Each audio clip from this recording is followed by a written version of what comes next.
Arimi a macani kuma ithei itiganite kaunti-ini ya Murang'a nimagite na mucemanio wa guthomithio mawatho meru maria marahitukirio megie uramati wa urimi uyu.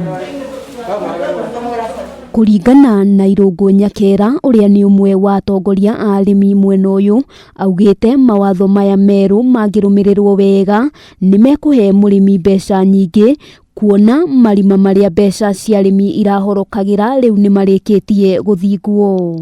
Na nikio turauga mbeca icio cingiaga kuhuthirwo na njira iyo nitugukorwo tukiona mbeca iria ciroka kwi murimi ciri nyingaingi. Ino irasainirwo ni president tondu arimi aingi macokete kuingira marima-ini matekumenya watho ugite atia. Muikariri giti wa githii gia Gacarage Paul Mwangi augite mawatho maya nimegukura arimi ukombo-ini uria makoretwo magitungatira kwa ihinda iraya.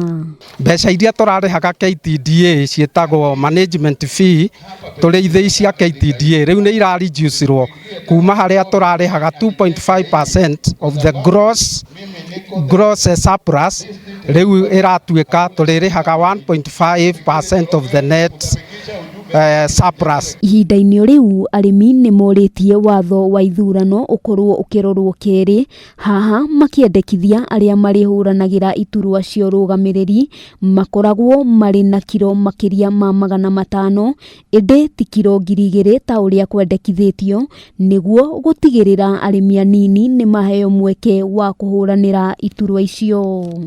Twaiguithanirie undu umwe uhoro wa one man one foot iyo ni guarantee.